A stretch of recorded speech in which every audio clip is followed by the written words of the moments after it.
হাই এভৰিওয়ান। তো অলৰেডি সবে থাম্বনেলত দেখিছে আমাৰ এই ভিডিওত আমি জীৱৰ প্ৰজননৰ বিষয়ে আমি ডিসকাস কৰিম। তো আমাৰ এইটো সেকেন্ড ইয়াৰ আমাৰ বায়োলজিৰ কি হয় অধ্যায় 1 হয় আৰু আমাৰ অধ্যায়টোৰ নাম হয় কি জীৱৰ প্ৰজনন। ইংলিশত আমি কি কওঁ reproduction in organism. Very very important chapter হয় আৰু এইটো চ্যাপ্টাৰৰ পৰা আমাৰ নিটত আমাৰ কি কোশ্চিন আহে আমাৰ লগত আমাৰ বোৰ্ড এক্সামত ডাইৰেক্ট কোশ্চিন আমি ইয়াৰ পৰা কমন পাওঁ আৰু বহুত ইজি চ্যাপ্টাৰ হয় লগতে কি বহুত ইন্টারেস্টিং চ্যাপ্টার হয়। এতিয়া ফার্স্ট আমাক জানিব লাগে ইয়াত কি প্রজনন মানে কি, মানে জীব যে আছে আমার জীবে আমার প্রজনন যে করে। তো আসলে প্রজননের ডেফিনেশনটা আমি কেনেকৈ দিম। তো জীব মানে কি উদ্ভিদ হব পারে বা প্রাণী হব পারে। তো আমি উদ্ভিদৰ প্ৰজনন কৰিব লাগে লগতে আমাৰ কি জীৱৰ প্ৰজনন কৰিব লাগে। তো ডিটেইলস আমি স্টেপ বাই স্টেপ ডিসকাস কৰিম। তো ফাৰ্স্ট আমাক জানিব লাগে যে প্ৰজননৰ ডেফিনেশনটো আসলে কি হয়। প্ৰজনন ইংলিশত আমি কি কওঁ ৰিপ্ৰোডাকশন বুলি কওঁ। লগে লগে আমাৰ কি হয় ইংলিশ টাৰ্মটো জানা দৰকাৰ, কাৰণ ফিউচাৰত আমি যেতিয়া মেডিকেল বা ইঞ্জিনিয়াৰিংৰ কোচিংত যাম মানে খালি আমাৰ বায়োলজিৰ কাৰণে নহয় যিকোনো সাবজেক্টৰ যদি আমি এছামিজ মিডিয়ামৰ ষ্টুডেন্ট হয় টপিকস বিলাৰ লগতে আমাৰ কি হয় ইংলিশ টাৰ্মটো জানা দৰকাৰ। মানে এছামিজৰ লগত ইংলিশটো জানিলে আমাৰ কি সুবিধা হয়, কাৰণ কোচিং কৰিব গলে কি হয় আমাৰ কোচিং বিলাক যিবিলাক হয় তাত আমাৰ ইংলিশত কোচিং বিলাক পঢ়া হয়। তো তেতিয়া আমাৰ অলপ প্ৰবলেম হৈ যায় আৰু আমি যেতিয়া প্ৰজননৰ লগত ৰিপ্ৰোডাকশন টাৰ্মটো বুজি পাম তাতে হেডিং দিয়াৰ লগে লগে বুজি পাম আমাৰ এইটো বুজাব, ঠিক আছে, তেতিয়া আমাৰ সুবিধা হ'ব আন্ডাৰস্ট্যান্ডিং। এতিয়া প্ৰজনন আসলে কি হয়।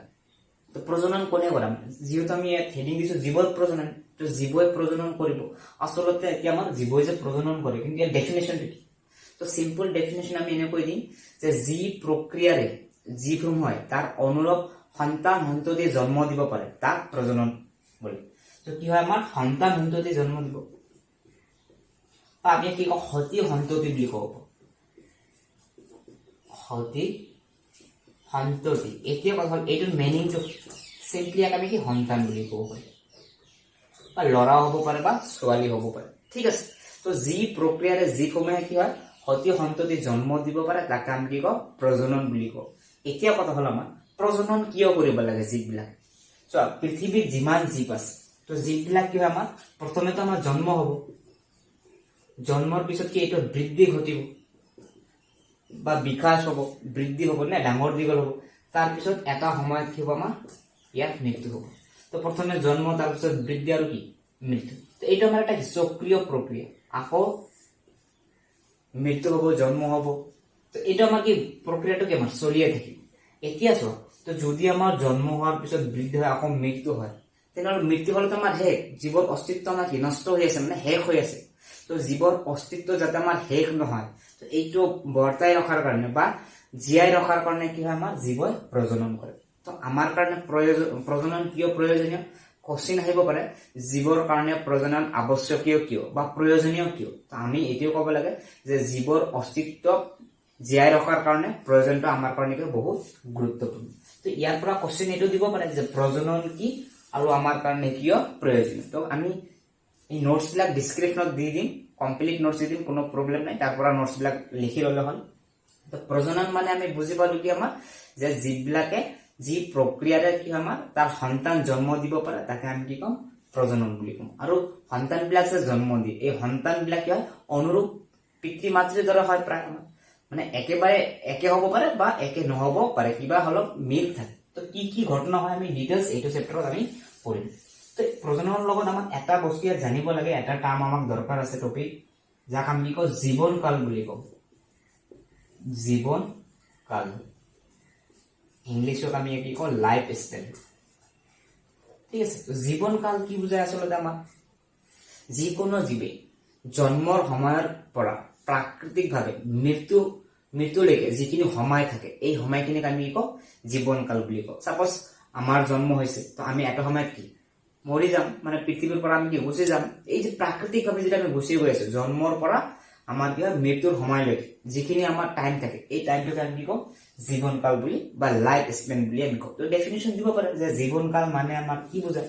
তো নিৰ্দিষ্ট প্ৰাণীৰ বা নিৰ্দিষ্ট প্ৰজাতিৰ কি আমাৰ এটা বা যিকোনো একটা প্ৰাণীৰ কাৰণে এটা নিৰ্দিষ্ট কি জীৱনকাল থাকে। যেনেকুৱা মানুহৰ এটা জীৱনকাল থাকে, এভাৰেজ এটা জীৱনকাল 60 এনেকুৱা থাকে আমাৰ, কাৰো বেশি থাকে কাৰো কম থাকে, যেনেকুৱা মৌমাখি হাতী এইবিলাক যে আছে। তো সবৰে জীৱনকাল কি বেলেগ বেলেগ আছে। গছ গছনি কিছুমান গছ আমাৰ কেইবছৰমান জীয়াই থাকে আৰু কিছুমান কি আমাৰ 100 বছৰৰ ওপৰতো কি জীয়াই থাকিব পাৰে তো গতিকে আমাৰ জীৱনকালটো প্ৰাণী ভেদে উদ্ভিদ ভেদে আমাৰ কি হ'ব পাৰে বেলেগ বেলেগ হ'ব পাৰে তো জীৱনকাল আৰু প্ৰজনন মানে আমি বুজি পালো তো এতিয়া আমাক জানিব লাগে কি প্ৰজননৰ প্ৰকাৰ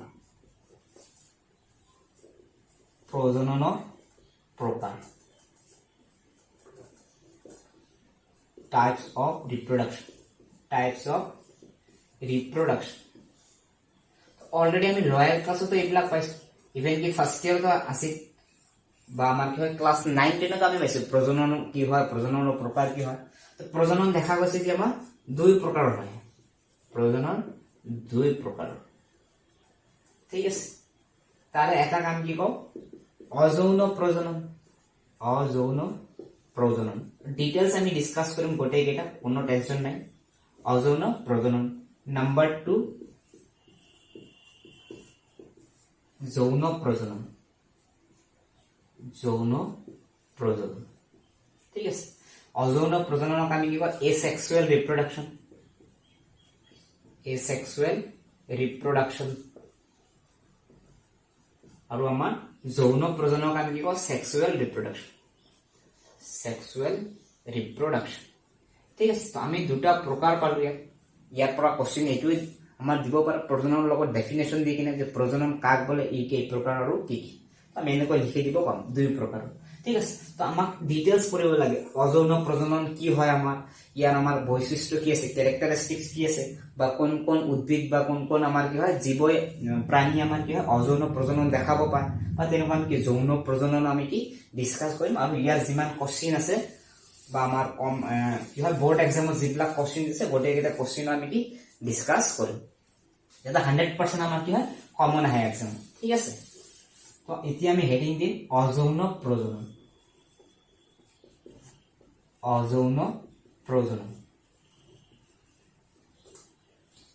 ইয়াক আমি কি কম asexual reproduction তো প্ৰথমে আমি অযৌন প্ৰজননটো ক্লিয়াৰ কৰিম তাৰ পিছত আমি sexual reproduction বা আমি কি কম যৌন প্ৰজননটো আমি স্টেপ কৰিম স্টেপ বাই স্টেপ আমি যাম যাতে কোনো আমাৰ ডাউট না থাকে বা কোনো আমাৰ যাতে কনসেপ্টটো যাতে আমাৰ কি হয় কম না থাকে আমাৰ যাতে 100% কনসেপ্টটো আমাৰ আহে আৰু আমাৰ আৰু এটা কথা বহুত ষ্টুডেন্টে কি আমাৰ মেইন বুক ফলো নকৰে আৰু বায়োলজিত আমাৰ মেইন বুকটো আমাৰ ষ্টাৰ্টিংৰ পৰা আমাক ফলো কৰিব লাগে কোনো টপিক যাতে বাদ না যায় যিখিনি যিমানে জন টিচাৰ নপৰা কিয় যিমান নোটস তোমাৰ 100% নাথাকক কিয় তথাপি আমাক কি মেইন বুক ফলো কৰিব লাগে কাৰণ বহুত কোশ্চেন এৰাছ হয় সৰু কোশ্চেন আমাৰ কি শৰ্ট মাৰ্ক কোশ্চেন বিলাক এৰেজ কৰি দিয়ে তো গতিকে আমাৰ কি হয় এই মেইন বুকটো আমাক সকলো সময়তে ফলো কৰিব লাগে এতিয়া সাপোজ মই অযৌন প্ৰজনন পঢ়াই আছো তোমালোকে ভালভাৱে বুজি পাবা আৰু মই এটা নোটস খিনি আছে কিন্তু তোমালোকে অযৌন প্ৰজনন যেটা আমাৰ বায়োলজিত হেডিং দিয়া আছে তাত তুমি ডিটেইলস এবাৰ থৰলি কি ৰিডিং কৰি যোৱা তাৰ পিছত এটো আৰম্ভ কৰি দিও কোনো প্ৰবলেম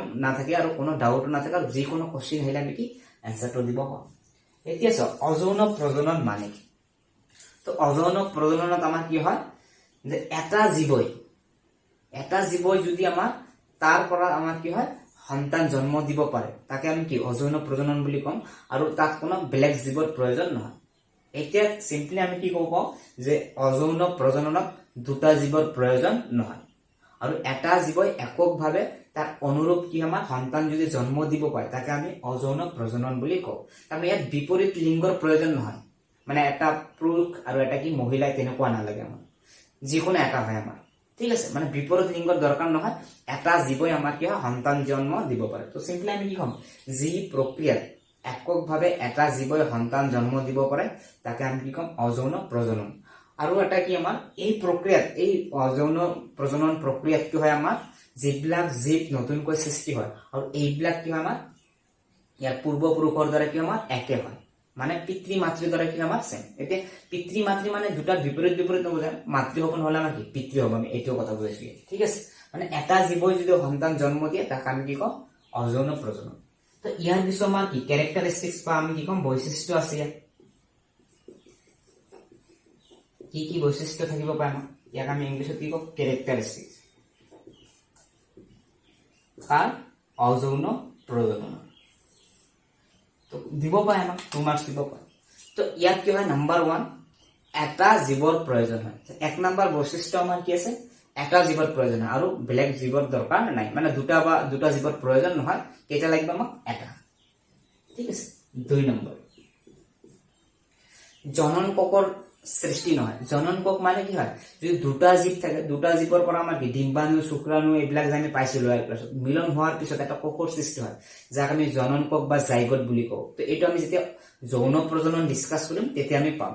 তো জনন কোষ কি, আমি যৌন প্ৰজননৰ ডিটেইলছ আমি বুজি পাম আচলতে কি হয়, আৰু জনজনে লোৱাৰ ক্লাছত অলৰেডি পাইছে, তাতো কোনো প্ৰব্লেম নাই। তো আমাৰ 2 নম্বৰ কি হয়, জনন কোষৰ গঠন নহয়। এতিয়া কথা হল 3 নম্বৰ পইণ্ট আমাৰ ভেৰি ভেৰি ইম্পৰ্টেন্ট। তো যিবিলাক আমাৰ জীৱ উৎপন্ন হয়, অযৌন প্ৰজনন হলে আমাৰ যিবিলাক উদ্ভিদ বা আমি প্ৰাণী পাম, তাত কি হয়, এই জীৱবিলাক আংগিকভাৱে আৰু আনুবংশিকভাৱে কি থাকে, আমাৰ একে থাকে। আংগিক মানে কি, ইয়াৰ দেহৰ গঠনটো, আৰু আনুবংশিক মানে কি বুজায়, ইয়াৰ দেহৰ ভিতৰত কি কি আছে। ঠিক আছে। তো এইবিলাক কি হয়, আমাৰ একে থাকে, আৰু এই ধৰণৰ জীৱবিলাকক আমি কি কওঁ, কলন বুলি কওঁ, ক্লন বা কৃতক। ঠিক আছে। ইয়াৰ পৰা কোশ্চেন এটা এৰাই চাব পাৰে, কলন বা কৃতক কাক বলে, ভেৰি ভেৰি ইম্পৰ্টেন্ট। তো কলন বা কৃতক সিম্পলি আমি কি বুজি, যে কোনো এটা জীৱৰ পৰা একে ধৰণৰ একে গঠন আৰু ইয়াৰ ভিতৰত যিবিলাক আমাৰ কি হয় ৰাসায়নিক পদাৰ্থ আছে, গোটেইকেইটা যদি সেম থাকে, তেতিয়া তাক আমি কওঁ কলন বুলি কওঁ। এতিয়া সাপোজ যদি মোৰ ক্লন কৰা হয়, মানে মোৰ নিচিনা এজ ইট ইজ বনাব লাগিব, তেতিয়া তাক আমি কম কলন। আৰু অযৌন প্ৰজনন প্ৰক্ৰিয়াত এই ঘটনাবিলাকে হয়, মানে একেবাৰে যাৰ পৰা সৃষ্টি হয় তাৰ নিচিনাই সেম টু সেম হয়। তো সেইকাৰণে ইয়াক আমি কি কওঁ, কলন বা কৃতক বুলি কওঁ। সো 1 নম্বৰ কি পালো, আমাৰ এটা জীৱৰ প্ৰয়োজন হয়। 2 নম্বৰ কি পালো, আমাৰ জনন কোষৰ গঠন নহয়। 3 নম্বৰ, উৎপন্ন হোৱা জীৱসমূহৰ আমাৰ কি হয়, আংগিকভাৱে আৰু আনুবংশিকভাৱে কি থাকে, একে থাকে, আৰু এই জীৱবোৰক আমি কি কওঁ, কলন বা কৃতক বুলি কওঁ। নম্বৰ 4, উৎপন্ন হোৱা জীৱসমূহ আমাৰ কি হয়, পিতৃপুৰুষৰ কি সমৰূপ হয়। কি হয়, পিতৃপুৰুষৰ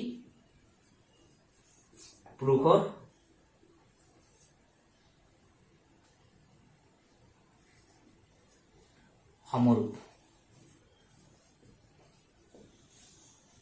পিতৃপুৰুষৰ কি সমৰূপ, মানে যিবিলাক জীৱ উৎপন্ন হ'ব, মানে যৰ পৰা উৎপন্ন হ'ব, তাৰ কি দেখাত কি হ'ব, আমাৰ সেম হ'ব। আৰু 3 নম্বৰটো এইটো প্ৰায় একে লাগি আছে। 3 নম্বৰটো আমাৰ কি আংগিক, মানে গঠন, অংগৰ গঠন, লগতে ইয়াৰ ভিতৰত যিবিলাক ঘটনা হৈ আছে, যেনেকুৱা আমি DNA RNA এইবিলাক পাইছো, আৰু এইবিলাক দেহৰ ভিতৰত থাকে, কোষৰ ভিতৰত থাকে, এই কোষৰ গঠন টঠন আৰু বাহিৰৰ গঠন কি সেম থাকে। 3 নম্বৰ পইণ্ট, যেটো আমি ক্লন বা কৃতক বুলি কৈছো। আৰু আমাৰ 4 নম্বৰ কি হয়, পিতৃপুৰুষৰ সমৰূপ হয়, মানে যেনেকুৱা মই আছো, মোৰ ল'ৰা ছোৱালী হলে কি মোৰ নিচিনা দেখা যাব। ঠিক আছে। তো এই 4টা হল আমাৰ কি ইম্পৰ্টেন্ট ক্যাৰেক্টাৰিস্টিক। তো ভেৰি ভেৰি ইম্পৰ্টেন্ট হয় আমাৰ। তো আমি কি পালো, প্ৰজননেৰ ডেফিনেশন পালো, জীবনকাল পালো, আৰু অযৌন প্ৰজননৰ আমি প্ৰজননৰ প্ৰকাৰ আমি 2টা পালো, যৌন প্ৰজনন আৰু কি অযৌন প্ৰজনন, আৰু আমাৰ কি যৌন প্ৰজনন। যৌন প্ৰজনন কাক বলে, ইয়াৰ আমাৰ কি ক্যাৰেক্টাৰিস্টিক্স কি, গোটেইকেইটা আমি ডিসকাস কৰিম। তো এইটো ভিডিওত আমি এইখিনিয়ে পঢ়ালো, আমাৰ কি যৌন প্ৰজনন, অযৌন প্ৰজনন কাক বলে, আৰু ইয়াৰ কি বৈশিষ্ট্য। নেক্সট ক্লাছত আমি কি কৰিম, অযৌন প্ৰজননৰ ধৰণ, কেনেকৈ অযৌন প্ৰজনন বিলাক হ'ব পাৰে, আৰু কোনবিলাক জীৱত অযৌন প্ৰজনন হয়, ডিটেইলছ ডিসকাস কৰিম। আৰু এই ভিডিঅ নোটছ খিনি আমি PDF বনাই ডিসক্ৰিপশনত লিংক দি দিছো, তাৰ পৰা ডাউনলোড কৰি ল'ব পাৰিব। আৰু ভিডিঅটো ভাল লাগিলে লাইক কৰিব।